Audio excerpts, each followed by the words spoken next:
है और क्या है। एसएफआईओ ने रिपोर्ट में सबमिट किया है ना। जब पूरे इंडिया को मांगा ना हिसाब है, तो पूरे इंडिया को मंगा कर हिसाब मांगा है, तो एसएफआईओ ने कहा 25 लोग हमारे पास वेरीफाइड आए ही जो टोटल डॉक्यूमेंट के साथ। तो जब मुझे तो छोड़ो, मेरे पास मत आओ अगर भरोसा नहीं है तो। एसएफआईओ एक एजेंसी है जिसको सुप्रीम कोर्ट ने हैंडओवर किया है। आप वहाँ आज आराम से जा सकते हैं।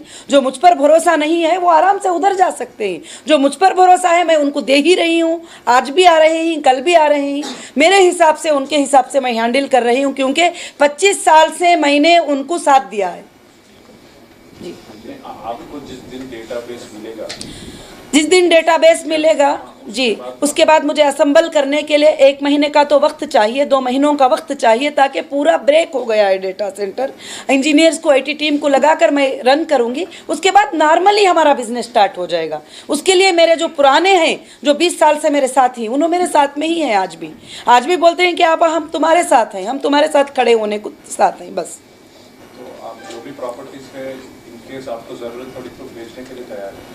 देखिए, एक बात है, सुप्रीम कोर्ट ने कहा है कि जब जिनको जहां पे ज़रूरत है वो फाइंड करके बेच लेंगे। जो भी प्रॉपर्टी 87 मेंशन कर दिया है नंबर। अब मेरी मर्जी है, क्या मुझे 1 लाख की ज़रूरत पड़ेगी, क्या मुझे 10 करोड़ की ज़रूरत पड़ेगी, क्या मुझे 100 करोड़ की ज़रूरत पड़ेगी। अगर ज़रूरत पड़ेगी तो सेल करूंगी, अगर ज़रूरत नहीं पड़ेगी तो मैं एक भी सेल नहीं करूंगी। मेरे अकाउंटों में जो पड़ा है वही काफ़ी हो गया, तो मुझे ज़रूरत भी नहीं है सेल करने की। अभी आपके अकाउंट में कितने पैसे? ये मैं नहीं बता सकती, क्योंकि ये प्राइवेसी होती है कंपनी की, और कंपनी के पॉलिसीज़ के हिसाब से हम बैलेंसेस, अकाउंट वगैरह सब ऐसा बैठकर शेयर नहीं कर सकते। जब ऑफिशियल आते हैं तो उनको हमको देना पड़ता है। मैं इसके लिए माजूरत चाहती हूँ। 87 प्रॉपर्टीज ऑल ओवर इंडिया में, हाँ, yes, 87 properties all over India में है।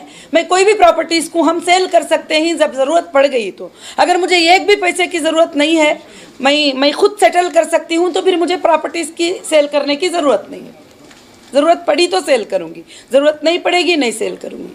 तो आप अभी भी क्लियर नहीं है कि आप क्लियर नहीं बता रहे कि कितना अमाउंट देना है? नहीं, सिर्फ 3.5 करोड़ रुपए जी, एक बात है, और जैसा लोग सोच रहे हैं उतना अमाउंट नहीं। 5,000 करोड़ मेरे तेलंगाना में इंटरेस्ट है। नहीं, मेरे शेयर से आप नहीं, बिल्कुल मैं कभी भी नहीं बताई कि 5,000 करोड़ तेलंगाना में है करके। प्रॉपर्टीज है, सुनिए, प्रॉपर्टीज है। मैंने ये बताया था प्रॉपर्टीज है, उससे ज्यादा के प्रॉपर्टीज तेलंगाना में पड़े हैं, तो इल्जाम क्यों दे रहे हैं? ऐसा मैंने कहा। मैंने लोगों को देना है नहीं कहा है। लोगों को जो देना है वो हमारे पास लीगल आएंगे, इतने बड़े ऑफिसेस, उनके लिए मैं खोल कर छोड़ी हूँ, मैं देने को तैयार हूँ। आ गए तो आप उस टाइम पे रिसिप्ट्स वगैरह कुछ दिए होंगे ना मैडम? बिल्कुल। एक कस्टमर के पास 3 चीज़ें होते हैं, एक आईबीजी नंबर, और उसके बाद वो रिसिप्ट जो उसने जमा किया है, और बैंक से आया हुआ बैंक का रिसिप्ट उसके पास होता है। सारे चीज़ें उसके पास होते ही। रियल कस्टमर आने के लिए कभी भी पीछे नहीं जाएगा। फेक कस्टमर एंट्री मारने के लिए 100 बार सोचेगा। एसएफआईओ के रिपोर्ट में, सुप्रीम कोर्ट में एसएफआईओ ने डाला है कि 1400 मेंबर्स रिपीट आए।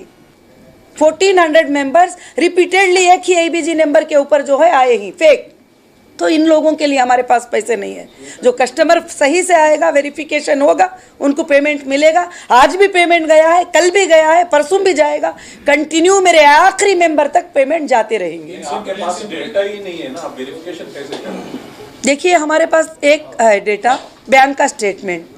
बड़ी मुश्किल से बैंक के स्टेटमेंट में जाकर उस कस्टमर को फाइंड करना पड़ता है कि इसने कब पेमेंट किया था, क्या है करके बोल के मैन्युअली चेक करना होता है। जब डिजिटली चेकिंग होती है तो उनका काम बहुत आसान हो जाता है। अब हम बैठकर बुक में मैन्युअली में चेक करके देखना पड़ रहा है, आईबीजी लेकर के कब आया, इसका नाम सच में आयशा, एक आयशा आती है, अब वो दूसरी आयशा भी होती है कंपनी में, एक फातिमा आती है, दूसरी फातिमा भी होती है। ऐसे जैसे दूसरे लोगों का नाम एक ही जैसा होता है। बस In simple step, what is your business model? What is your business model? How are you able to offer such huge returns to your customers? No huge return. No huge return. Okay, what is your business Yes. model? Business model is only gold. Depending on Kitco market. हमारा business total Kitco market, gold market पे depend है। आप अगर 2008 के मेरे customer हैं, example, आपने 8 lakh rupees में 1 किलो गोल्ड आता था, 10 लाख में 1 किलो गोल्ड आप किटको पे चेक कर सकते हैं। आज वो गोल्ड 60 लाख रुपए है। तो हमारा कोई अननेचुरल प्रॉफिट नहीं है, नेचुरल प्रॉफिट है, और गोल्ड में ये पॉसिबल है। सुबह से शाम तक कमाना पॉसिबल है, शाम से सुबह तक कमाना पॉसिबल है, मिनट मिनट में कमाना पॉसिबल है। ये एवरीथिंग इनकम टैक्स के रिटर्न में हमने सबमिट किया है। अभी इनकम टैक्स में आपका कोई केसेस पेंडिंग है? केसेस नहीं, इनकम टैक्स का हमारा घरोली रिश्ता है, कंटिन्यू रहते ही इनकम टैक्स के नोटिस, टैक्स को पे करो, वो करो, ये करो। वो तो ज़रूरी है कि उनका आ गया। मैं 3 साल जब अंदर थी तो उस टाइम पर की नोटिस आई है, हमने रिप्लाई किया है। उन दिनों में हमारा बिजनेस नहीं हुआ है, सीधी बात है। जो भी कुछ भी बिजनेस ही नहीं हुआ है तो हम कैसे पे करेंगे करके बोल के सुप्रीम कोर्ट में भी उसको ऐड किया है। और सुप्रीम कोर्ट ने भी कहा है कि 2.5 ईयर अंदर रखे, और सुप्रीम कोर्ट कहा है कि फिर भी टैक्स एक्सपेक्ट कर रहे हो, कैसे देगी?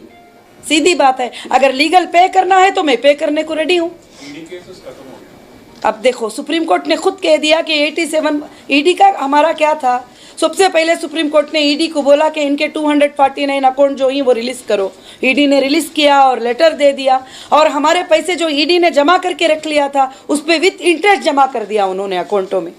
अब दूसरी बात जो है, प्रॉपर्टी का प्रोविजनल अटैचमेंट नोटिस थी, कोई कोर्ट से नहीं था। अब सुप्रीम कोर्ट ने कह दिया कि 87 प्रॉपर्टीज में से जिसको चाहे तुम सेल कर लो, तो बात खत्म हो गई। अब ईडी का इसमें कुछ भी नहीं है मेरे ख्याल से।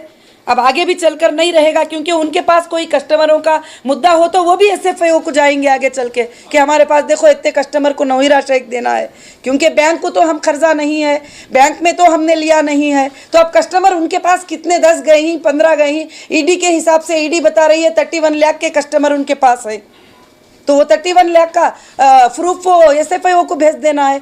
अब जब एसएफआईओ आती है कंपनी एक्ट के हिसाब में, एसएफआईओ जब आ जाएगी बीच में तो फिर कोई एजेंसी नहीं रहेगी हिंदुस्तान की, कोई अदर एजेंसीज उसमें इन्वॉल्व ही नहीं रहेंगे। अब क्या रोल है मैडम आपका? मुझे नहीं मालूम वो कौन है जी। Madam, any fresh investments? You are inviting any fresh investors into your company? No, अभी हमारा HDG digital gold coin launch हुआ है, और गोल्ड फिजिकली जो है डोर स्टेप पे मिलता है। अब हमारे बिजनेस का स्कीम होगा, वो कोई इनसिक्योर नहीं होगा। जो भी पेमेंट करेगा उसको गोल्ड का कॉइन उनके घर पे जाएगा। अगर वो चाहता है वैलेट में रख ले तो उसके बैंक वैलेट में उसका गोल्ड रहेगा, वो जब चाहे ऑनलाइन ट्रांजैक्शन कर सकता है। अभी हमने यही स्टार्ट किया है, यही बिजनेस इंशाल्लाह टोटल वर्ल्ड में हम लॉन्च करेंगे। ऑन एन एवरेज आप इनकम टैक्स कितना देते हो पर एनम? पर आनम more than 50 crore, more than 60 crore, अलग अलग कंपनी का अलग अलग है। 50 and 60. हाँ। So how much? डिफरेंस देखो, हो मच करके मैं परफेक्ट नहीं बोल सकती, वो हमारा सीए बता सकते हैं। हो मच करके बोल के मेरे अंदाज में जो कंपनी का है वो बता सकती हूँ मैं। हमारे कंपनी का सीए बताएगा कितना है, क्या है, कब कितना पे किया है, सब कुछ। बिजनेसेस मिला के 50 करोड़ या आप नहीं, सारे बिजनेसेस का मिलाकर करीब 100 करोड़ के करीब हमने इनकम टैक्स पे किया है। आपका इंडिविजुअल भी पे किया है, उसी में इंडिविजुअल भी उसी में आ जाता है। जो मेरा प्रॉफिट होता है उसमें टैक्स होता है, वो भी इंडिविजुअल भी फाइल करते हैं। और जी, डेटाबेस कहाँ पे है मैडम? आप किसको जाके पूछे? वो लोग ये हमारा डेटाबेस अभी सुनिए, सुप्रीम कोर्ट में लोगों ने सबमिट किया है। सुप्रीम कोर्ट में लोगों ने सबमिट किया है कि सीसीएस ने एफएसएल को डेटाबेस दे दिया है, उनको चेक करने के लिए दिया है। अब सुप्रीम कोर्ट ने कहा है कि तुम जाके डायरेक्ट एफएसएल से ले लो, क्योंकि सीसीएस को 2 बार ऑर्डर हो गया तो वो नहीं दिए। तो अब क्या बोल रहे हैं, एफएसएल को तुम खुद जाके अपने आईटी टेक्निकल इंजीनियर्स को ले जाके तुम खुद ले लो। आप गए थे क्या? मैं कल गई थी लेटर लेके एसएफआईओ को, उन्होंने कहा है कि टाइम दो और हमारे भी टेक्निकल टीम आ जाएगी। मैंने कहा कि ना आप इनसिक्योर रहो ना मैं इनसिक्योर रहूँगी, डेटा ओपन होने के वक्त हम दोनों भी रहेंगे। एसएफआईओ या एफएसएल? नहीं, हम एफएसएल को जाएंगे एसएफआईओ के साथ। अब सब मिलाकर हीरा ग्रुप और एसएफआईओ दोनों ही बीच में खड़े हैं, अब कोई भी नहीं, और वो उनको भी फैसला लेना पड़ेगा। और कस्टमर को दरवाज़ा भी खुला रखा है कि जिनको जाना है वो एसएफआईओ के पास जा सकते हैं, जो जिसको भरोसा नहीं हीरा ग्रुप पे वो वहाँ जा सकते हैं। उन्होंने भी देंगे तो कंपनी का पैसा ही देंगे, हम भी देंगे तो कंपनी का पैसा ही देंगे। तो अब आप कोई कस्टमर से बात नहीं करें? मैं कस्टमर से क्यों नहीं, हर कस्टमर से बात